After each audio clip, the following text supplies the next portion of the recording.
Hello student, Kalyani IAS academy को online platform पर आपका स्वागत है। मैं हूं लखन दाइमा, आपको हिंदी पढ़ा रहा हूं। फ्रेंड, हिंदी एक ऐसा सब्जेक्ट है जो ज़्यादातर प्रतियोगी परीक्षाओं में पूछी जाती है। तो जैसे एसआई की एग्ज़ाम हो, चाहे संविदा की हो, पटवारी की हो, या फिर सीटेट के एग्ज़ाम हो, इन सभी एग्ज़ाम्स में हिंदी अवश्य पूछी जाती है। ठीक है फ्रेंड, तो चलिए शुरू करते हैं। आज का हमारा बहुत ही इंपॉर्टेंट टॉपिक है जो आपसे एग्जाम में पूछा जाता है, संज्ञा। तो आज मैं आपको पढ़ाने वाला हूँ संज्ञा को। अब जो संज्ञा होता है, तो संज्ञा को इंग्लिश में हम नाउन कहते हैं। क्या कहते हैं? नाउन। ठीक है। अब जो संज्ञा शब्द होता है, तो संज्ञा किसे कहते हैं और संज्ञा के प्रकार कितने होते हैं, ये मैं आज आपको पढ़ाऊंगा। तो देखिए यहाँ पर कि जो संज्ञा शब्द होता है, यह दो शब्दों से मिलकर बना है। तो दो शब्द कौन कौन से हो जाते हैं? तो एक होता है यहाँ पर सम और दूसरा होता है ज्ञा। ठीक है। तो पहला हो जाता है सम और दूसरा हो जाता है यहाँ पर ज्ञा। तो फिर इसका एक कंप्लीट अर्थ क्या हो जाता है, इसका एक पूर्ण अर्थ क्या हो जाता है संज्ञा का? तो इसका अर्थ हो जाता है किसी व्यक्ति या वस्तु का नाम। ठीक है। या किसी वस्तु का या किसी व्यक्ति का ज्ञान, ये हमको याद रखना होगा। तो इसका अर्थ क्या हो जाता है? तो इसका अर्थ हो जाता है कि किसी व्यक्ति, इसका अर्थ हो जाता है किसी व्यक्ति या वस्तु। ठीक है। तो किसी व्यक्ति या वस्तु का नाम क्या कहलाता है? संज्ञा। ठीक है। तो ये तो हुआ संज्ञा का अर्थ। फिर इसको हम परिभाषित कैसे करेंगे? इसको परिभाषित आपको करना है कि जिन शब्दों से किसी व्यक्ति, किसी वस्तु या स्थान के नाम का बोध होता है, तो उसे हम संज्ञा कहते हैं। ये संज्ञा का अर्थ होता है। आ रहा समझ में? तो संज्ञा का अर्थ क्या हो जाता है फ्रेंड? तो आपको ध्यान रखना है कि जिन शब्दों से, ठीक है, जिन शब्दों से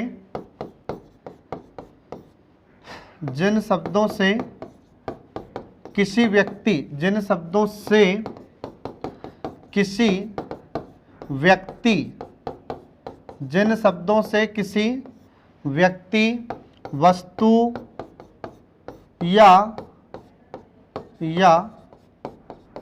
स्थान, किसी व्यक्ति, वस्तु या स्थान के नाम का बोध होता है, के नाम का बोध होता है, तो उसे हम संज्ञा कहते हैं।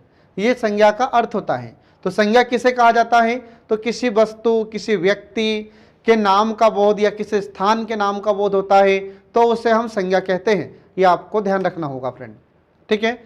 अब जैसे मैं कहूँ, जैसे किसी का अपन नाम लेते हैं, मोहन है, सोहन है, सीता है, गीता है, ठीक है, कमला है, विमला है, ये हम व्यक्तियों के नाम ले रहे हैं। तो ये इनमें क्या है? संज्ञा है। फिर हम किसी व्यक्ति का नाम न लेते हुए किसी वस्तु का नाम लेते हैं, जैसे कुर्सी है, टेबल है, बेंच है, पेन है, ये क्या है? ये भी संज्ञा है। फिर हम न तो किसी व्यक्ति का नाम ले रहे हैं, न किसी वस्तु का नाम ले रहे हैं, तो फिर हम नाम लेते हैं किसी स्थान का। जैसे हमने किसी स्थान का नाम लिया, कि जैसे हमने बोल दिया कि हिमालय पर्वत, या फिर हमने बोल दिया कि पामीर का पठार, तो इनमें भी क्या है? संज्ञा है। फिर हम किसी शहर का नाम ले देते हैं, किसी देश का नाम ले देते हैं, किसी जिले का नाम ले देते हैं, किसी गांव का नाम ले देते हैं, तो इनमें सब में भी क्या है? संज्ञा। तो कुल मिलाकर बात यह है कि किसी व्यक्ति, किसी वस्तु या किसी स्थान के नाम का बोध हमें जिन शब्दों से होता है, उसे हम संज्ञा कहते हैं। ये आपको ध्यान रखना होगा। ठीक है फ्रेंड। अब इसमें देखिए कि संज्ञा के प्रकार कितने होते हैं। तो देखिए इसमें संज्ञा के प्रकार,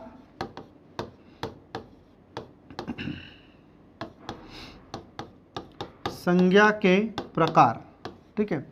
तो जो संज्ञा के प्रकार होते हैं वे कितने प्रकार होते हैं? तो 5 प्रकार होते हैं संज्ञा के। तो संज्ञा के 5 प्रकार कौन कौन से होते हैं, ये देखिए।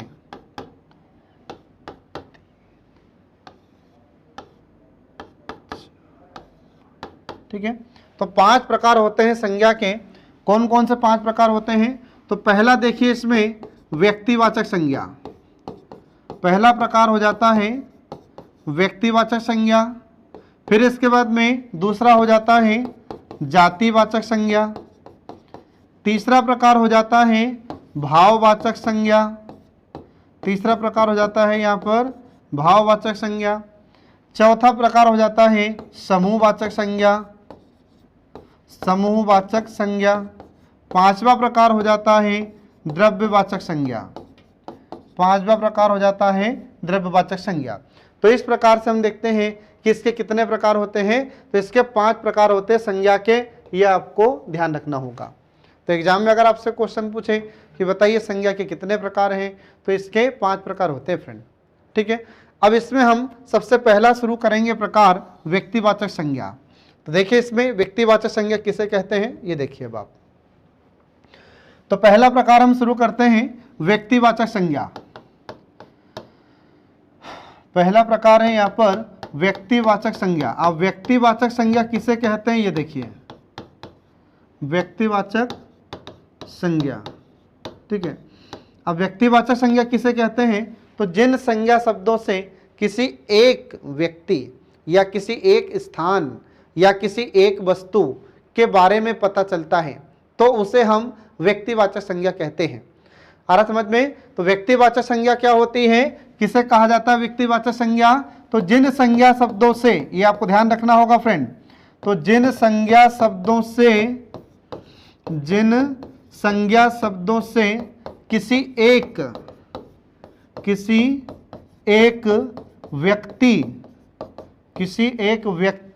वस्तु, किसी एक व्यक्ति या वस्तु या स्थान के नाम का बोध होता है, के नाम का बोध होता है, उसे हम व्यक्तिवाचक संज्ञा कहते हैं। इसमें क्या होता है व्यक्तिवाचक संज्ञा में, तो इसमें हमें किसी एक व्यक्ति के बारे में पता चलेगा, किसी एक वस्तु के बारे में पता चलता है, किसी एक स्थान के बारे में पता चलता है। आ रहा समझ में।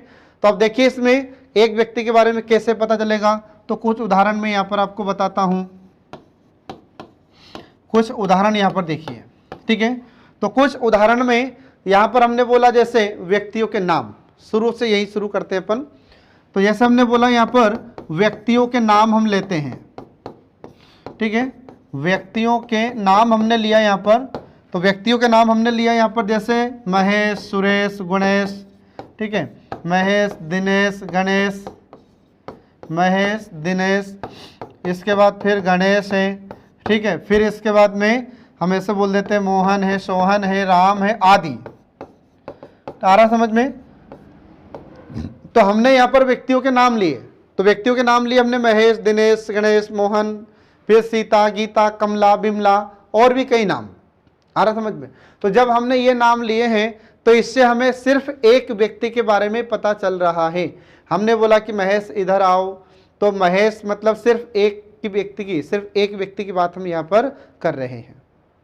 आ रहा समझ में। इसके बाद फिर अब ये तो हुए व्यक्तियों के नाम। अब हम मान लो किसी सागर के नाम लेते हैं, महासागरों के नाम लेते हैं, दिशाओं के नाम लेते हैं, पुस्तकों के नाम लेते हैं, तो इन सभी में व्यक्तिवाचक संज्ञा होती है।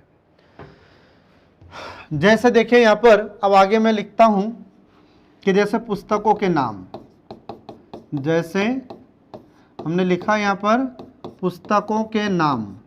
ठीक है, तो पुस्तकों के नाम हम बोल दे देंगे जैसे गणित। ठीक है, हमने बोला यहाँ पर गणित की पुस्तक, तो ये गणित पुस्तक है, तो इसमें कौन सी संज्ञा होगी, तो इसमें ये व्यक्तिवाचक संज्ञा होगी। फिर हम कहें यहाँ पर अंग्रेजी की पुस्तक, तो अंग्रेजी की पुस्तक, इसमें कौन सी संज्ञा होगी, व्यक्तिवाचक संज्ञा होगी। फिर हम कहें ऐसे ही संस्कृत है, फिर हिंदी बोले, तो इन सभी में कौन सी संज्ञा हो जाती है, तो इन सभी में व्यक्तिवाचक संज्ञा होती है फ्रेंड। ये आपको ध्यान रखना होगा। आ रहा समझ में। तो जितनी भी वस्तुएं हो, तो जब हम किसी एक वस्तु के बारे में बात करते हैं तो वहां पर व्यक्तिवाचक संज्ञा होती है। तो एग्जाम में आपसे क्वेश्चन कैसे पूछा जाएगा, तो एग्जाम में आपसे क्वेश्चन पूछा जाएगा कि मोहन के पास एक संस्कृत की पुस्तक थी। अब आप बताइए कि संस्कृत शब्द में कौन सी संज्ञा होगी, तो आपको ध्यान रखना होगा इसमें कौन सी संज्ञा होगी फ्रेंड, तो इसमें व्यक्तिवाचक संज्ञा होगी। आ रहा समझ में। तो ऐसे आपसे क्वेश्चन पूछे जाएंगे। अब इसके बाद मैं आपसे कहूं कि दिशाओं के नाम, ठीक है, यहाँ पर हम दिशाओं के नाम लिख देते हैं। तो दिशाओं के नाम में जैसे मैंने कहा कि उत्तर, ठीक है, हमने लिख दिया यहाँ पर उत्तर, फिर इसके बाद में दक्षिण, फिर इसके बाद में पूर्व, फिर इसके बाद में पश्चिम। तो ये सब दिशाओं के नाम हैं। तो इससे भी हमें क्या पता चल रहा है, जैसे हमने बोला कि उत्तर, तो उत्तर मतलब एक दिशा, एक सिर्फ एक दिशा, उत्तर दिशा। फिर इसके बाद में दक्षिण, तो दक्षिण मतलब एक दिशा। आ रहा समझ में? तो जब हम इन दिशाओं के बारे में बात कर रहे हैं तो हमें यहाँ पर सिर्फ एक दिशा के बारे में पता चलता है, इसलिए इनमें कौन सी संज्ञा होती है, इनमें व्यक्तिवाचक संज्ञा होती है, और ये आपको ध्यान रखना होगा। फिर इसके बाद में अगला, ऐसे ही अगला जाता है कि हम बोले यहाँ पर पर्वतों के नाम, ठीक है, ऐसे ही पर्वतों के नाम हम यहाँ पर लिख देते हैं, ठीक है। तो हमने यहाँ पर लिख दिया पर्वतों के नाम। अब पर्वतों के नाम में हमने लिखा यहाँ पर कि जैसे रॉकी पर्वत, जैसे रॉकी पर्वत, जैसे एंडीज पर्वत, फिर हमने लिखा यहाँ पर हिमालय पर्वत, फिर हमने लिख दिया यहाँ पर सतपुड़ा पर्वत, इसके बाद में हमने लिख दिया यहाँ पर सतपुड़ा पर्वत के बाद में विंध्याचल पर्वत। तो इन सब में कौन सी संज्ञा होगी? इन सब में व्यक्तिवाचक संज्ञा है, क्योंकि हमें यहाँ पर सिर्फ एक के बारे में पता चल रहा है, तो इसलिए इसमें व्यक्तिवाचक संज्ञा होती है। ये आपको ध्यान रखना होगा फ्रेंड, ठीक है। इसके बाद फिर ऐसे ही जैसे हम लिख देते हैं कभी महासागरों के नाम, हम लिख देते हैं यहाँ पर महासागरों के नाम, ठीक है, महासागरों के नाम।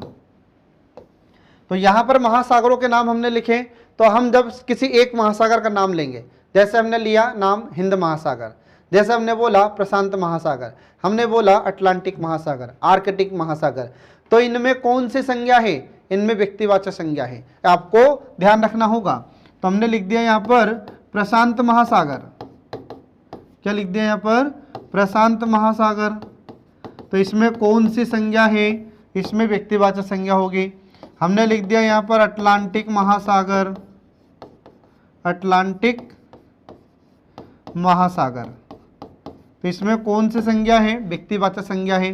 फिर हमने लिख दिया ऐसे ही अगला कि हिंद महासागर, हिंद महासागर, तो इसमें कौन सी संज्ञा हो जाती है? व्यक्तिवाचक संज्ञा होगी। फिर हमने लिख दिया इसमें आर्कटिक महासागर, आर्कटिक महासागर। तो इन सभी में कौन सी संज्ञा है फ्रेंड? तो इन सभी में हम देखते हैं कि इनमें व्यक्तिवाचक संज्ञा होती है, ये आपको ध्यान रखना होगा। तो एग्जाम में आपसे क्वेश्चन कैसे पूछा जाएगा? तो एग्जाम में आपसे क्वेश्चन पूछा जाएगा कि सोहन ने अटलांटिक महासागर देखा था, तो बताइए अटलांटिक महासागर में किस प्रकार की संज्ञा है?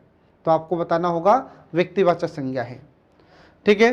तो इस प्रकार से हम देखते हैं कि यहाँ पर कोई सा भी नाम लीजिए, आप किसी भी व्यक्ति का नाम लीजिए, किसी वस्तु का नाम लीजिए, किसी स्थान का नाम लीजिए, जिससे हमें सिर्फ एक के बारे में पता चलता है, तो वहाँ पर ये व्यक्तिवाचक संज्ञा होती है, ठीक है। तो आई होप आप लोग इसको बहुत अच्छे से समझ गए होंगे फ्रेंड। अब इसके बाद आगे बढ़ते हैं, तो संज्ञा का दूसरा प्रकार आ जाता है जातिवाचक संज्ञा। संज्ञा का दूसरा प्रकार होता है जातिवाचक संज्ञा। अब जातिवाचक संज्ञा किसे कहते हैं? तो देखिए इसमें, तो जातिवाचक संज्ञा वह संज्ञा होती है जिससे हमें किसी व्यक्ति की जाति के बारे में पता चलता है, किसी वस्तु की जाति के बारे में पता चलता है, तो वहाँ पर जातिवाचक संज्ञा होती है।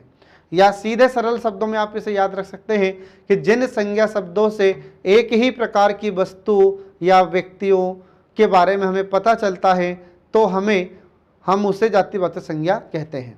आ रहा समझ में? तो सीधी से सरल भाषा में आप इसको याद रखना कि जब एक ही प्रकार या जिन संज्ञा शब्दों से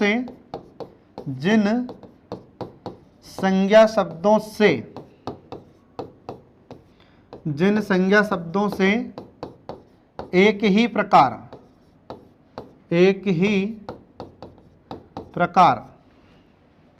ठीक है, एक ही प्रकार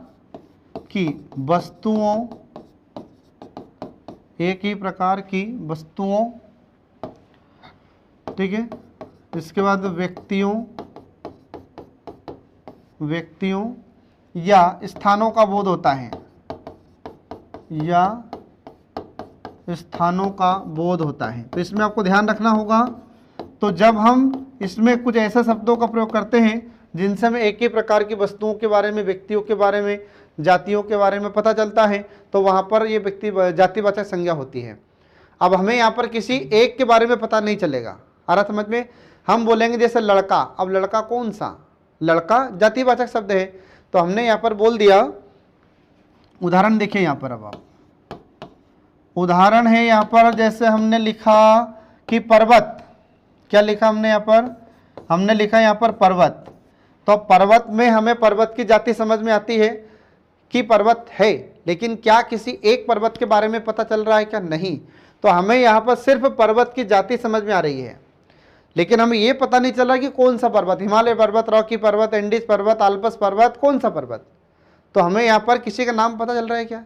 नहीं। तो हमें यहाँ पर सिर्फ पर्वत की जाति पता चल रही है, तो इसलिए यहाँ पर कौन सी संज्ञा होगी? जातिवाचक संज्ञा होगी। ऐसे ही हम लिख देते हैं यहाँ पर कि जैसे महासागर, ठीक है, हमने यहाँ पर क्या लिख दिया? जैसे महासागर लिख दिया। अब जब हमने यहाँ पर ये महासागर लिखा है, तो इसमें कौन सी संज्ञा होगी? जातिवाचक। तो इसमें हमें पता चल रहा है क्या कि इसमें कौन सा महासागर? नहीं, हमें सिर्फ महासागर की जाति पता चल रही है। हमें एक ही प्रकार के महासागरों के बारे में पता चल रहा है। आ रहा समझ में? हमें यहाँ पर ऐसा पर्टिकुलर या किसी एक महासागर के बारे में पता नहीं चल रहा है कि हिंद महासागर, अटलांटिक महासागर, आर्कटिक महासागर, ऐसा कुछ पता चल रहा है क्या? नहीं चल रहा है ना। तो इसलिए इसमें कौन सी संज्ञा होगी? महासागर में व्यक्तिवाचक संज्ञा होगी। अब हमने ये बोला यहाँ पर ज्वालामुखी, क्या बोल दिया हमने यहाँ पर? हमने लिख दिया यहाँ पर ज्वालामुखी। अब ज्वालामुखी में कौन सा ज्वालामुखी? कुछ पता चल रहा है क्या? नहीं। तो इसमें कौन सी संज्ञा होगी? जातिवाचक संज्ञा होगी। ऐसे फिर मैं अगला नाम लिख देता हूं यहाँ पर, जैसे हमने लिख दिया यहाँ पर गाय, हमने लिख दिया यहाँ पर गाय। तो गाय कौन सी? कुछ पता चल रहा है क्या? कुछ भी पता नहीं चल रहा है। गिर है, जर्सी गाय है, मालवी है, निमाड़ी है, कौन सी गाय है? कुछ पता चल रहा है क्या? नहीं। तो हमें सिर्फ गाय की जाति पता चल रही कि गाय है, तो इसलिए इसमें कौन सी संज्ञा हो जाती है? जातिवाचक संज्ञा होती है। ऐसे हमने बोला कि लड़का, तो लड़का क्या है? जातिवाचक संज्ञा है। अगर हम किसी लड़के का नाम बोल देंगे तो वो हो जाएगी फिर व्यक्तिवाचक संज्ञा। फिर इसके बाद में हमने बोला कि भैंस, तो भैंस कौन सी? बहुत सारी प्रजातियां होती भैंस की भी, जैसे जर्सी भैंस होती है, मुर्रा भैंस होती है, भदावरी होती है, इसके अलावा और भी कई प्रकार की भैंस होती है। आ रहा समझ में? तो इसमें कौन सी संज्ञा? इनमें जातिवाचक संज्ञा होगी। ऐसे बोले अपन बकरी, तो बकरी में कौन सी संज्ञा है? जातिवाचक। तो बकरी कौन सी? अब यहाँ पर हमें ये पता नहीं चल रहा है। अगर हम ये बोले कि जैसे पश्मीना बकरी, ठीक है, तो अगर पश्मीना नाम हम लेंगे तो पश्मीना बकरी होगी फिर व्यक्तिवाचक। ध्यान रखना, अगर नाम लेंगे अपन की पश्मीना बकरी तो उसमें व्यक्तिवाचक संज्ञा होगी, लेकिन हम यहाँ पर सिर्फ बोल रहे हैं बकरी, तो कौन सी बकरी? कुछ पता चल रहा है क्या? नहीं। तो हमें सिर्फ यहाँ पर बकरी की जाति पता चल रही है, तो इसलिए इसमें कौन सी संज्ञा हो जाती है? तो इसलिए इसमें ये जातिवाचक संज्ञा होती है फ्रेंड। तो ये आपको ध्यान रखना होगा। इसके बाद फिर ऐसे में यहाँ पर बोल देता हूँ जैसे मित्र, यहाँ पर अपन ने नाम ले दिया मित्र, तो यहाँ पर ये जाति है मित्र। अब कौन सा मित्र? कुछ पता चल रहा है क्या? नहीं। आ रहा समझ में? ये आपको ध्यान रखना होगा फ्रेंड। तो इस प्रकार से यहाँ पर हमने ये जातिवाचक संज्ञा के बारे में आपको बताया है। क्वेश्चन कैसे पूछा जाएगा आपसे? तो क्वेश्चन पूछा जाएगा कि बताइए मित्र में कौन सी संज्ञा होगी, तो आपको ध्यान रखना है इसमें जातिवाचक संज्ञा है। या ऐसा भी पूछा जा सकता है कि महासागर में संज्ञा कौन सी है? जातिवाचक है, व्यक्तिवाचक है, या दोनों है, या इनमें से कोई नहीं। तो आपको ध्यान रखना होगा कि इसमें आपको जातिवाचक बताना होगा। ठीक है फ्रेंड। या ऐसा भी पूछा जा सकता है कि बताइए जातिवाचक संज्ञा किसे कहते हैं, तो इसकी परिभाषा भी आपसे पूछी जा सकती है। तो जैसा आपसे क्वेश्चन पूछे वैसा आपको आंसर देना होगा। तो यहाँ पर संज्ञा का दूसरा प्रकार समाप्त हो जाता है। अब इसके बाद देखिए संज्ञा का तीसरा प्रकार। तो संज्ञा का तीसरा प्रकार शुरू हो जाता है फ्रेंड, भाववाचक संज्ञा। संज्ञा का तीसरा प्रकार हो जाता है भाववाचक संज्ञा। अब भाववाचक संज्ञा किसे कहते हैं? तो इसमें सीधी सी बात, एक पॉइंट आपको ध्यान रखना है। तो जिन संज्ञा शब्दों से हमें किसी व्यक्ति किसी वस्तु के गुण या दोष के बारे में पता चलता है तो उसे हम भाववाचक संज्ञा कहते हैं। आ रहा समझ में? और इसका सरलीकरण हम करें तो कैसा बताएंगे कि जिन संज्ञा शब्दों से हमें किसी वस्तु या किसी व्यक्ति के भाव का पता चलता है या किसी व्यक्ति या किसी वस्तु के भाव का बोध होता है तो उसे हम कहते हैं भाववाचक संज्ञा। ये आपको ध्यान रखना होगा। तो देखिए यहाँ पर इसको परिभाषित कैसे करेंगे, तो जिन संज्ञा शब्दों से जिन संज्ञा शब्दों से, ठीक है, तो जिन संज्ञा शब्दों से किसी व्यक्ति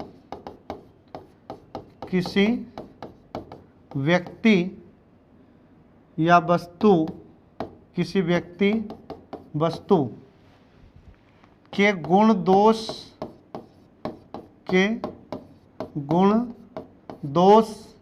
स्थिति, किसी गुण दोष स्थिति का बोध होता है, गुण दोष स्थिति आदि का बोध होता है तो उसे हम भाववाचक संज्ञा कहते हैं। ये आपको ध्यान रखना होगा। गुण दोष स्थिति आदि और आपको ध्यान रखना होगा। तो अब देखो यहाँ पर हम आदि लिखना भूल गए। तो अब यहाँ पर किस चिन्ह का प्रयोग करेंगे हम, तो अब यहाँ पर त्रुटि बोधक चिन्ह का हम प्रयोग करते हैं। तो ध्यान रखिए कि जब भी आप कोई भी वाक्य लिख रहे हैं और लिखते समय अगर कोई शब्द छूट जाता है तो उसके लिए फिर हम क्या करेंगे, तो उसके लिए हम ये त्रुटि बोधक चिन्ह का प्रयोग करते हैं और ऊपर इस शब्द को लिख देते हैं, तो यह गलत नहीं माना जाता। आ रहा समझ में? ये आपको ध्यान रखना होगा। ठीक है, तो इस प्रकार हमने क्या किया, अब यहाँ पर ये त्रुटि बोधक चिन्ह लगा दिया और ऊपर लिख दिया आदि। आ रहा समझ में? तो इसका मतलब क्या हुआ, भाववाचक संज्ञा का मतलब क्या होता है, तो जिन संज्ञा शब्दों से किसी व्यक्ति या किसी वस्तु के गुण के बारे में, उसके दोष के बारे में या उसकी स्थिति आदि के बारे में हमें पता चलता है तो वहां पर भाववाचक संज्ञा होती है। आ रहा समझ में? अब ये भाववाचक संज्ञा कैसी होती है, तो जैसे हम बोलते हैं कि अच्छा है, बुरा है, ये क्या होगा, भाववाचक संज्ञा होगी। तो हमने बोला कि राम अच्छा लड़का है, तो अच्छा यहाँ पर क्या हो जाएगा, उसका गुण, और हमने बोला कि वह तो बहुत बेकार लड़का है, तो बेकार यहाँ पर क्या हो जाएगा, उसका दोष। तो इसमें क्या हो जाएगा, जातिवाचक, ये भाववाचक संज्ञा हो जाती है। आ रहा समझ में? तो इसमें हम कैसे बनाएंगे यहाँ पर संज्ञाएं, तो यहाँ पर सर्वनाम से बनाते हैं, विशेषण से बनाते हैं, फिर इसके बाद में कुछ क्रिया से बना देते हैं, कुछ अव्यय से बना देते हैं। आ रहा समझ में? तो ये आपको ध्यान रखना है। फिर कुछ जातिवाचक शब्द हैं, तो जातिवाचक शब्द से हम भाववाचक संज्ञा बना देते हैं। तो जातिवाचक संज्ञा से भाववाचक संज्ञा कैसी बनेगी, फिर इसके बाद सर्वनाम से भाववाचक संज्ञा कैसी बनेगी, विशेषण से भाववाचक संज्ञा कैसी बनेगी, फिर क्रिया से भाववाचक संज्ञा कैसी बनेगी, अव्यय से भाववाचक संज्ञा कैसी बनाई जाएगी, ये सब मैं आपको अभी बता रहा हूँ। तो देखिए इसमें सबसे पहले जातिवाचक से भाववाचक संज्ञा कैसे बनाते हैं। तो पहले देखिए यहाँ पर जातिवाचक संज्ञा, जातिवाचक संज्ञा, तो जातिवाचक संज्ञा से हम क्या बनाएंगे, यहाँ पर अब भाववाचक संज्ञा बनाते हैं। ठीक है, जातिवाचक संज्ञा से हम यहाँ पर भाववाचक संज्ञा बनाते हैं। तो जातिवाचक से भाववाचक संज्ञा कैसे बनाते हैं ये देखिए इसमें। तो अब यहाँ पर मैंने जाति लिख दिया मित्र, जाति क्या लिख दिया यहाँ पर, मित्र। तो मित्र यहाँ पर क्या है, ये जातिवाचक संज्ञा है। क्यों? क्योंकि अब मित्र कौन सा, मोहन मेरा मित्र है, सोहन मेरा मित्र है, राम मेरा मित्र है, कुछ पता चल रहा है क्या कि कौन सा मित्र, नहीं। तो हमें सिर्फ यहाँ पर मित्र की जाति पता चल रही है, उसकी जाति पता चल रही है कि मित्र, ये जाति है, हम किसी का नाम नहीं ले रहे। अगर नाम ले देंगे तो उसमें कौन सी संज्ञा हो जाएगी, तो वह हो जाएगी व्यक्तिवाचक संज्ञा। ठीक है, तो मित्र यहाँ पर किस प्रकार की संज्ञा है, जातिवाचक संज्ञा है। अब हमें यहाँ पर भाववाचक संज्ञा बनाना है, तो हम कैसे बनाएंगे इसको, तो मित्र तो हमें दिखता है, लेकिन क्या मित्रता दिखती है क्या, नहीं। तो हमने यहाँ पर देखा कि जो मित्र है, तो मित्र का हमने बना दिया यहाँ पर मित्रता, क्या बना दिया, मित्रता। ठीक है, तो मित्र भाववाचक संज्ञा नहीं है, मित्र है जातिवाचक संज्ञा, उसका भाववाचक क्या हो गया, मित्रता। तो मित्र हमें दिखता है, लेकिन क्या मित्रता दिखाई देती है क्या, नहीं दिखती। हम इसको सिर्फ एक महसूस कर सकते हैं, ये एक भाव होता है सिर्फ। आ रहा समझ में? हम इसका सिर्फ अनुभव कर सकते हैं कि यार मित्रता बहुत अच्छी होती है, मित्रता दिखाई नहीं देती पर कभी। आ रहा समझ में? ये एक फीलिंग है मात्र, तो आपको ध्यान रखना है। तो मित्रता क्या है, यहाँ पर भाव हो जाता है, और मित्र यहाँ पर जातिवाचक शब्द होता है। इसके बाद फिर ऐसे ही बोले हम शत्रु, क्या बोल दिया हमने, शत्रु। तो शत्रु यह किस प्रकार की संज्ञा है, यह जातिवाचक संज्ञा होती है। अब इसको हमें बनाना है भाववाचक। तो शत्रु में हमने यहाँ पर किसी का नाम नहीं लिया, अगर नाम ले देंगे तो वह क्या हो जाएगी, व्यक्तिवाचक संज्ञा हो जाती है। तो यहाँ पर शत्रु हमें दिखता है, लेकिन क्या शत्रुता दिखाई देती है, नहीं। तो हमने यहाँ पर शत्रु जो कि जातिवाचक शब्द है, और इससे हम यदि भाववाचक बनाएंगे तो भाववाचक संज्ञा क्या हो जाती है, शत्रुता। तो शत्रु दिखता है, परंतु क्या शत्रुता कभी दिखाई देती है क्या, नहीं। तो शत्रुता तो एक सिर्फ भाव है। आ रहा समझ में? ये आपको ध्यान रखना होगा फ्रेंड। ऐसे ही फिर अगला उदाहरण आ जाता है इसमें, जैसे अगला उदाहरण आ जाता है जैसे बूढ़ा, जैसे बूढ़ा, ठीक है। तो अब यहाँ पर बूढ़ा क्या है, तो बूढ़ा यहाँ पर यह जातिवाचक संज्ञा है। जो व्यक्ति बूढ़ा होता है तो हम उसको कहेंगे कि ये बूढ़ा व्यक्ति है, तो जातिवाचक संज्ञा है। अब हम किसी का नाम ले रहे हैं क्या, नहीं। अगर हम किसी का नाम लेंगे तब उसमें व्यक्तिवाचक संज्ञा हो जाती है। तो अब यहाँ पर हम बोल रहे हैं कि बूढ़ा, तो यह जातिवाचक संज्ञा है, और अब हम इससे भाववाचक संज्ञा बनाना चाहते हैं। तो भाववाचक संज्ञा इससे कैसे बनेगी, तो भाववाचक संज्ञा हमने इसकी बना दी बुढ़ापा। क्या बना दिया यहाँ पर, बुढ़ापा। आ रहा समझ में? तो ये आपको ध्यान रखना होगा फ्रेंड। तो इस प्रकार से आपको जातिवाचक से भाववाचक संज्ञा बनाना है। तो एग्जाम में आपसे क्वेश्चन कैसे पूछा जाएगा, तो एग्जाम में आपसे क्वेश्चन पूछा जाएगा कि बताइए मित्र जो कि एक जातिवाचक संज्ञा है, इसकी भाववाचक संज्ञा कैसी होगी, या इसकी भाववाचक संज्ञा का शब्द क्या होगा। तो आपको ध्यान रखना होगा ये मित्रता होगा। फिर ऐसा भी पूछा जा सकता है कि बताइए जो शत्रु, तो शत्रु जातिवाचक शब्द है, इसका भाववाचक संज्ञा कैसे बनेगी। तो ऑप्शन आपको दिए जाएंगे फिर 4। तो जो सही ऑप्शन होगा मतलब शत्रुता होगी, तो उसे आपको छांटना होगा। ऐसा भी आपसे पूछा जा सकता है कि बूढ़ा यह जातिवाचक शब्द है, तो इसका भाववाचक संज्ञा क्या होगी, तो फिर आपको 4 ऑप्शन दिए जाएंगे। तो जो सही ऑप्शन है मतलब जो बुढ़ापा होगा, तो ये सही आंसर होगा, और यही आपको टिक करना होगा, ठीक है। तो इस प्रकार से आपसे एग्जाम में क्वेश्चन पूछे जाएंगे। तो यहाँ पर तो मैंने अभी आपको बताया कि भाव जातिवाचक से भाववाचक संज्ञा कैसे बनाते हैं। अब मैं आपको आगे बताता हूँ कि सर्वनाम से भाववाचक संज्ञा कैसे बनाते हैं। तो देखिए इसमें आगे अगला है सर्वनाम। सर्वनाम से भाववाचक संज्ञा कैसे बनाते हैं, सर्वनाम से भाववाचक संज्ञा, ठीक है। अब सर्वनाम से भाववाचक संज्ञा कैसी, तो अब आपको यहाँ पर सर्वनाम से भाववाचक संज्ञा पढ़ने से पहले यह पता होना चाहिए कि सर्वनाम हम किसे कहते हैं। सर्वनाम को इंग्लिश में प्रोनाउन कहते हैं, ठीक है। तो संज्ञा में और सर्वनाम में क्या अंतर है, तो संज्ञा में सीधी सी बात है कि हम नाम लेते हैं, किसी वस्तु के नाम के बारे में हमें पता चलता है कि यह मोहन है, यह सोहन है, यह सीता है, यह गीता है, यह पर्वत है, यह पठार है, नदी है, झील है, तालाब है, ये हमको पता चलता है संज्ञा में। लेकिन सर्वनाम में क्या होता है, तो हम सर्वनाम में किसी वस्तु का नाम, किसी व्यक्ति का नाम नहीं लेते हैं। तो इसमें हमें क्या करना पड़ता है, तो हमें किसी व्यक्ति या किसी वस्तु के नाम के स्थान पर हमें यह, वह, ये, वे, उन्हें, उनको, ऐसे शब्दों का प्रयोग करते हैं, तो उसे हम सर्वनाम कहते हैं। आ रहा समझ में? तो सर्वनाम क्या होता है, तो संज्ञा के बदले जिन शब्दों का प्रयोग करते हैं उसे हम सर्वनाम कहते हैं।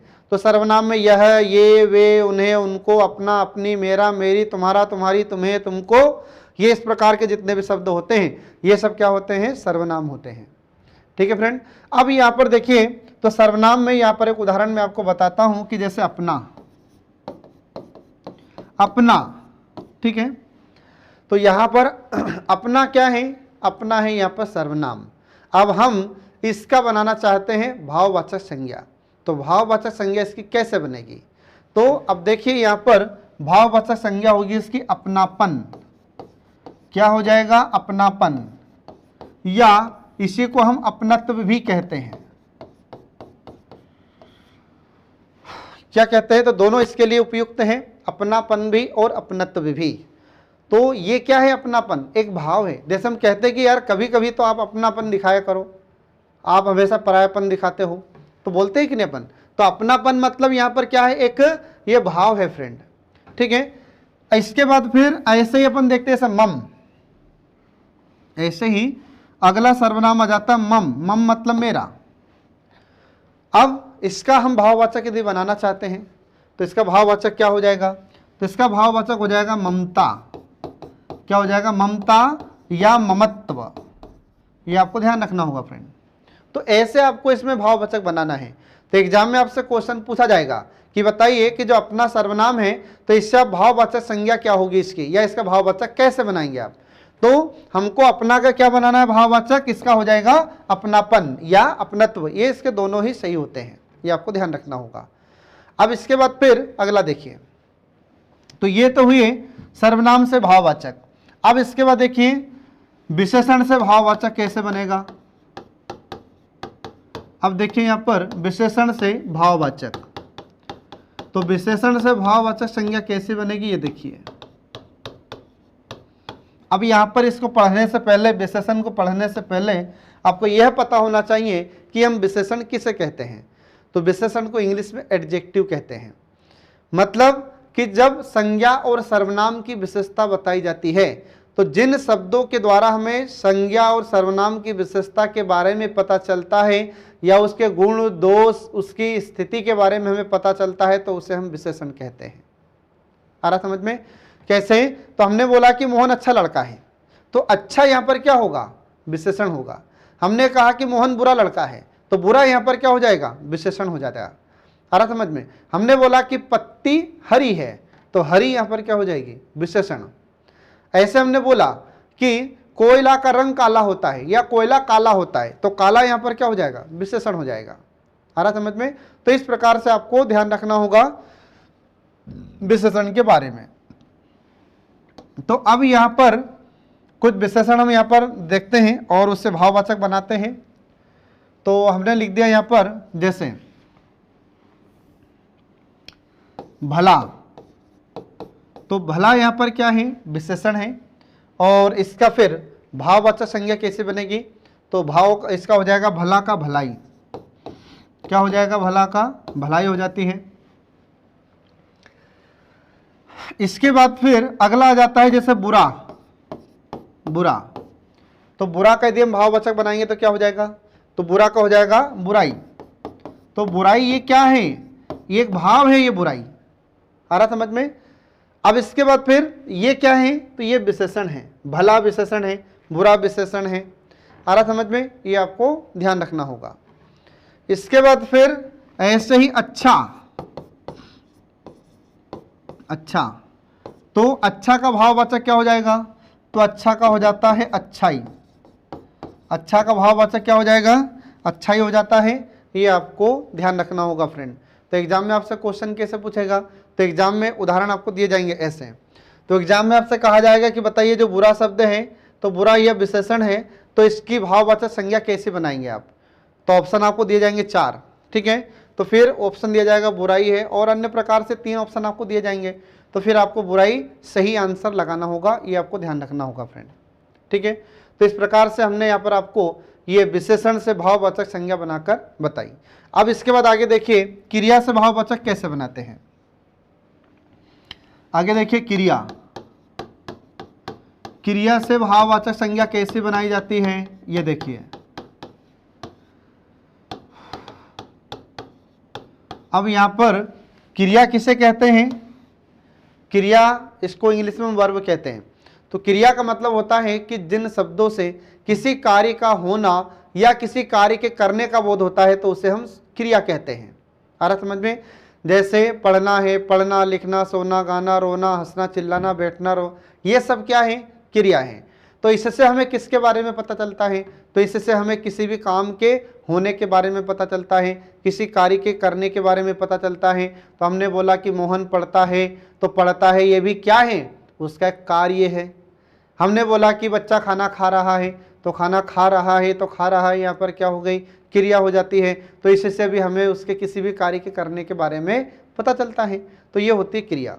अब यहां पर हम क्रिया से भाववाचक कैसे बनाएंगे, तो ये देखिए, तो हमने लिखा यहां पर क्रिया के बारे में, जैसे घबराना, क्रिया लिखी हमने घबराना, ठीक है।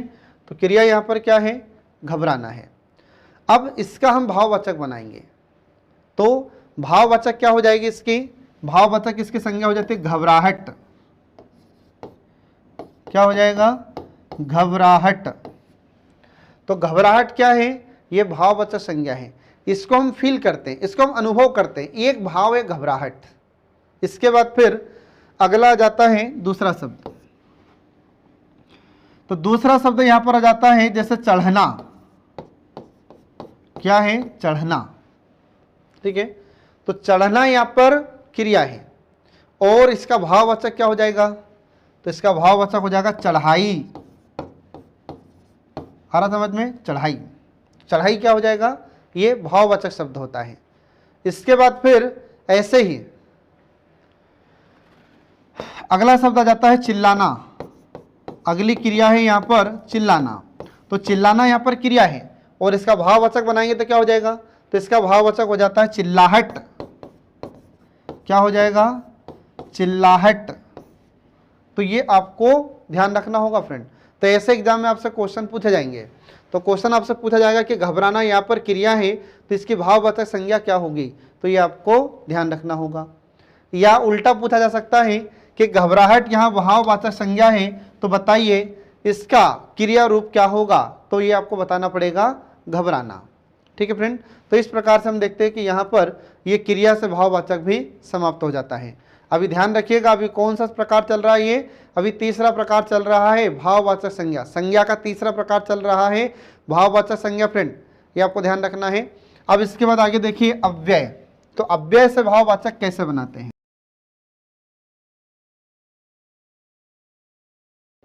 तो अव्यय से भाववाचक संज्ञा, अव्यय से भाववाचक संज्ञा कैसे बनाते हैं। तो देखिए इसमें तो हमने लिखा यहां पर दूर। क्या लिखा हमने यहां पर, दूर। तो इसका भाववाचक क्या बनेगा, तो इसका भाववाचक बनेगा दूरी। ऐसे ही अगला आ जाता है, अगला शब्द आ जाता है कि समीप। तो समीप यहां पर कैसा शब्द होता है, ये अव्यय शब्द होता है, और इसका भाववाचक कैसे बनेगा, सामीप्य। क्या हो जाएगा, सामीप्य। फिर इसके बाद में अगला शब्द आ जाता है ऐसे ही निकट। निकट, तो इसका भाववाचक क्या बन जाएगा, निकटता। क्या हो जाएगा, निकटता। इसके बाद फिर ऐसे ही परस्पर, ऐसे ही परस्पर। तो परस्पर का क्या हो जाएगा, परस्परता। तो परस्परता या पारस्पर्य भी इसके लिए शब्द होता है। ठीक है फ्रेंड। तो ये आपको ध्यान रखना है। तो ये ऐसे कुछ अव्यय से हम भाववाचक संज्ञा बनाते हैं, जो आपको ध्यान रखना होगा। ठीक है। तो इस प्रकार से यहाँ पर तीसरा प्रकार समाप्त हुआ संज्ञा का। अब देखिए चौथा प्रकार। तो चौथा प्रकार होता है संज्ञा का समूहवाचक संज्ञा।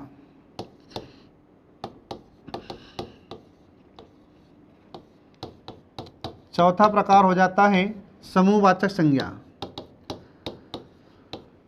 अब समूहवाचक संज्ञा किसे कहते हैं फ्रेंड, तो समूहवाचक संज्ञा नाम से स्पष्ट है कि इसमें हमें समूह के बारे में पता चलता है। तो फिर इसको परिभाषित कैसे करेंगे, तो जिन संज्ञा शब्दों से हमें किसी व्यक्ति या वस्तु के समूह का बोध होता है या समूह के बारे में पता चलता है, तो उसे हम समूहवाचक संज्ञा कहते हैं। अब ये क्या होता है देखिए, तो इसमें आपको ध्यान रखना है, इसकी परिभाषा कैसे लिखेंगे आप, तो जिन संज्ञा शब्दों से, ठीक है, तो जिन संज्ञा शब्दों से हमें, शब्दों से किसी व्यक्ति, जिन संज्ञा शब्दों से किसी नहीं लिखना है, व्यक्ति या वस्तुओं, व्यक्ति या वस्तुओं, तो जिन संज्ञा शब्द से व्यक्तियों या वस्तुओं के समूह का बोध होता है, समूह का बोध होता है, उसे हम समूहवाचक संज्ञा कहते हैं। तो जिन संज्ञा शब्दों से हमें किसी व्यक्ति के समूह या व्यक्तियों के समूह या हमें किसी वस्तुओं के समूह के बारे में पता चलता है तो उसे हम समूहवाचक संज्ञा कहते हैं। तो ये आपको ध्यान रखना होगा। अब मैं आपको कुछ बताता हूँ, जैसे व्यक्तियों का समूह कैसा होगा और कुछ वस्तुओं का समूह कैसे होता है। तो देखिए यहाँ पर पहले व्यक्तियों का समूह हम बताते हैं आपको। जैसे पहले देखिए यहाँ पर व्यक्तियों का समूह, ठीक है। पहले देखिए यहाँ पर व्यक्तियों का समूह। अब व्यक्तियों का समूह कैसे होता है, तो अब देखिए जैसे परिवार, ठीक है। तो परिवार कैसा है, ये समूहवाचक होता है। क्यों? क्योंकि परिवार में कोई एक सदस्य होता है क्या? नहीं, परिवार कई सदस्यों से मिलकर ही बनता है। तो परिवार सदस्यों का समूह है, तो उसी को तो हम कहते हैं परिवार। परिवार कभी भी एक व्यक्ति से मिलकर नहीं बनता है, इसमें कई सदस्यों का समूह होता है, तब जाकर वह परिवार कहलाता है। फिर इसके बाद में ऐसे ही दूसरा शब्द आ जाता है यहाँ पर मंडल। मंडल, तो मंडल में भी यहाँ पर कौन सी संज्ञा है, तो यह भी समूहवाचक है। क्यों? क्योंकि मंडल कभी भी एक व्यक्ति से नहीं बनता है, यह भी कई व्यक्तियों से मिलकर बनता है, तब वह मंडल कहलाता है। फिर इसके बाद में ऐसे मंडल के बाद में आयोग, ठीक है। तो मंडल के बाद में आयोग, तो आयोग भी कैसा शब्द है यहाँ पर, समूहवाचक होता है। इसके बाद फिर ऐसे ही संघ या संगठन, संघ या संगठन। तो संघ या संगठन यह किस प्रकार का शब्द है, तो यह भी समूहवाचक संज्ञा होता है। फिर इसके बाद में हम देखें ऐसे ही अगले, जैसे कक्षा।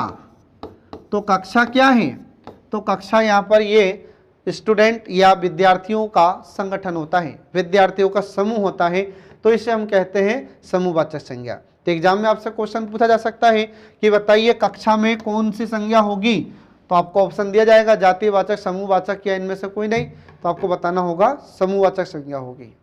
ठीक है फ्रेंड, तो ऐसे आपको बताना है। अब इसके बाद देखते हैं कुछ वस्तुओं का समूह।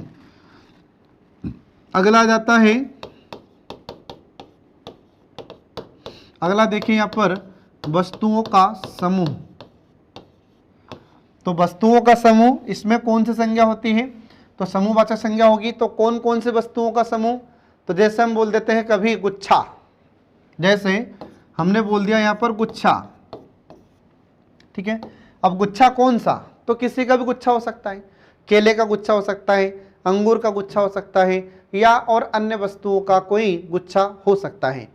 तो गुच्छा क्या है, ये वस्तुओं का समूह होता है। आ रहा समझ में? तो एग्जाम में आपसे क्वेश्चन पूछा जाएगा कि बताइए गुच्छा में कौन सी संज्ञा होगी, तो आपको समूहवाचक संज्ञा इसमें बताना है। फिर इसके बाद में ऐसे ही अगला उदाहरण आ जाता है, जैसे हमने बोला कि ढेर। ढेर, तो ढेर क्या है, तो ढेर ये समूहवाचक शब्द होता है। क्यों? क्योंकि जब तक हम बहुत सारी वस्तुओं को इकट्ठा करके नहीं पटकेंगे, एक जगह जब तक नहीं लगाएंगे उसका ढेर, तब तक वो ढेर नहीं कहलाएगा। तो ढेर कभी भी किसी एक वस्तु का नहीं होता है, कई ढेर सारी उसमें चीजें पटकनी पड़ती है, कई वस्तुएं पटकनी पड़ती है, कई वस्तुएं रखनी पड़ती है, तब जाकर वह ढेर कहलाता है। तो बहुत सारी उसमें वस्तुएं होती है, तब वह ढेर कहलाएगा, किसी एक वस्तु से ढेर नहीं कहलाता कभी। ये आपको ध्यान रखना होगा फ्रेंड। अब यहाँ पर एक शब्द मैं आपको बताता हूं जो शायद आप नहीं सुने होंगे कभी। तो हमने लिखा यहाँ पर घौद। घौद, तो ये शब्द शायद आपने नहीं सुना होगा। तो ये घौद भी क्या है, ये भी समूह है। तो किसका समूह है, ये केले के गुच्छे को कहा जाता है घौद। आ रहा समझ में?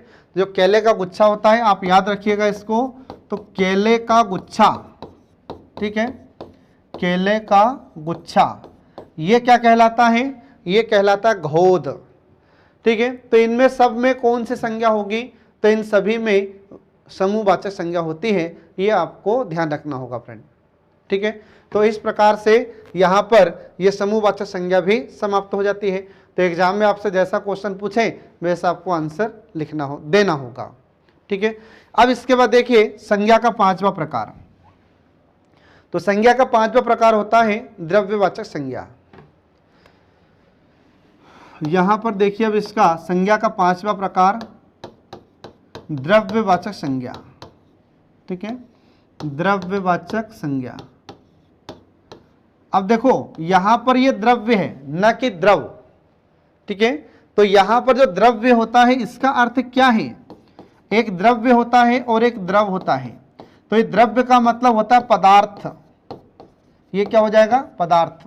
और द्रव का मतलब क्या होता है तरल, तो जो भी तरल चीजें होती हैं उसको हम द्रव कहते हैं, ठीक है। और द्रव्य क्या है, तो द्रव्य में कोई सी भी वस्तु आती है, ठोस द्रव और गैस तीनों आती है।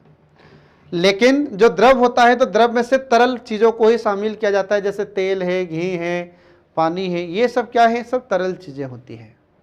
आ रहा समझ में। तो आपको ध्यान रखना है कि जो द्रव्य होता है उसका मतलब होता है पदार्थ, तो इसमें किसी भी वस्तु को हम कहते हैं द्रव्य। तो यहाँ पर आपको ध्यान रखना होगा जो कि जो द्रव्यवाचक संज्ञा होती है, तो द्रव्यवाचक संज्ञा में क्या होगा देखिए इसमें, तो किसे कहते हैं द्रव्यवाचक संज्ञा, तो जिन संज्ञा शब्दों से हमें किसी वस्तु के माप और तोल के बारे में पता चलता है तो उसे हम द्रव्यवाचक संज्ञा कहते हैं। मतलब ये कि यहाँ पर किस प्रकार की वस्तुओं को शामिल किया जाएगा, तो जिसको हम माप सकते हैं, जिनको हम तोल सकते हैं, ऐसी वस्तुओं को इसमें शामिल किया जाता है जिसको हम कहते हैं द्रव्यवाचक संज्ञा।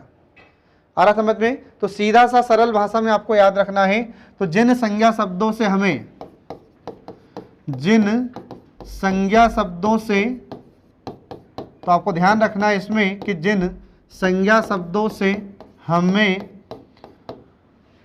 माप तोल का पता चलता है तो उसे हम द्रव्यवाचक संज्ञा कहते हैं। तो आपको ध्यान रखना फ्रेंड कि जिन संज्ञा शब्दों से हमें माप तोल का पता चलता है तो उसे हम क्या कहते हैं, द्रव्यवाचक संज्ञा कहते हैं। ये आपको ध्यान रखना होगा। तो एग्जाम में आपसे क्वेश्चन पूछा जा सकता है कि बताइए द्रव्यवाचक संज्ञा किसे कहते हैं, तो सीधा सा सरल आपको अर्थ याद रखना होगा कि जिससे हमें किसी वस्तु के माप तोल का पता चलता है तो उसे हम द्रव्यवाचक संज्ञा कहते हैं। आ रहा समझ में। अब कुछ मैं आपको यहाँ पर उदाहरण देता हूँ जिससे आपको पता चल जाएगा। तो कुछ वस्तुओं के नाम हमने लिया यहाँ पर, ठीक है। तो माप तोल वाली वस्तुओं के बारे में आपको पता चलता है। तो हमने बोला कि यहाँ पर जैसे हमने बोला कि 2 किलो चावल, ठीक है। हमने बोला यहाँ पर 2 किलो चावल, ठीक है। तो 2 किलो चावल, तो हमें यहाँ क्या हो रहा है, उसकी हमें माप तोल, उसकी मात्रा का पता चलता है। चावल हमने बोला तो चावल है, दूध है, जो भी आप बोल रहे हैं जिसको माप सकते हो तोल सकते हैं, ठीक है। तो उनको यहाँ पर क्या रखा, उनको यहाँ पर द्रव्यवाचक संज्ञा में रखा जाता है। तो हमने बोल दिया 2 किलो चावल, ठीक है। फिर इसके बाद 5 किलो चावल, या फिर हमने बोल दिया कि 1 कुंटल गेहूँ, 2 कुंटल गेहूँ। इस प्रकार से जब हम यहाँ पर इन पदार्थों को रख रहे हैं तो इसमें सब में कौन सी संज्ञा हो जाती है, तो इन सब में द्रव्यवाचक संज्ञा होगी। फिर हमने बोल दिया यहाँ पर कि जैसे 2 लीटर डीजल, तो 2 लीटर डीजल हम यहाँ पर बोल रहे हैं, तो इसमें कौन सी संज्ञा है, यहाँ पर द्रव्यवाचक संज्ञा होगी। तो हमें यहाँ पर क्या हो रहा है, इनके मापने का और तोलने का पता चलता है। फिर हमने बोला यहाँ पर कि जैसे दूध, 5 लीटर दूध, ठीक है। क्या लिख दिया हमने यहाँ पर, 5 लीटर दूध। तो 5 लीटर दूध में कौन सी संज्ञा होगी, यहाँ पर द्रव्यवाचक संज्ञा होगी, क्योंकि हमें यहाँ पर वस्तुओं की मात्रा का पता चलता है, तो इस कारण से इसे हम द्रव्यवाचक संज्ञा के नाम से जानते हैं। ये आपको ध्यान रखना होगा फ्रेंड। तो अब जरूरी नहीं है कि आपसे एग्जाम में यही पूछे, कुछ भी पूछ सकता है, ठीक है। तो कुछ भी पूछने का मतलब कि द्रव्यवाचक ही पूछे जाएंगे, दूसरा नहीं। आ रहा समझ में। तो जैसे आपसे पूछ लिया कि बताइए 3 किलो घी, ठीक है, 3 किलोग्राम घी। तो आपसे एग्जाम में क्वेश्चन पूछा जाता है कि यदि कि मोहन बाजार से 3 किलोग्राम घी लेकर आया है तो बताइए कि यहाँ पर 3 किलोग्राम में कौन सी संज्ञा होगी। तो आपको याद रखना होगा द्रव्यवाचक संज्ञा आपको बताना होगा। क्यों? क्योंकि इससे हमें किसी भी वस्तु की मात्रा का पता चलता है, उसके मापने या उसके तोलने के बारे में हमें पता चलता है। तो इसलिए इसे क्या कहते हैं, तो इसलिए इसे द्रव्यवाचक संज्ञा हम कहते हैं। ठीक है फ्रेंड, तो ये आपको ध्यान रखना होगा। और इस प्रकार से हम देखते हैं कि यहाँ पर हमारी संज्ञा का यह 5वां प्रकार भी समाप्त हो जाता है। और इसी के साथ हमारा यह संज्ञा का टॉपिक भी समाप्त हो जाता है। नेक्स्ट वीडियो जल्दी ही आपके लिए लेकर प्रस्तुत होंगे। तब तक के लिए आप पढ़ते रहिए और देखते रहिए कल्याणी आईएएस एकेडमी के सभी वीडियोस, जो आपकी कंपटीशन एग्जाम या प्रतियोगी परीक्षाओं में सफलता दिलाने में महत्वपूर्ण भूमिका निभाते हैं। Thanks for watching.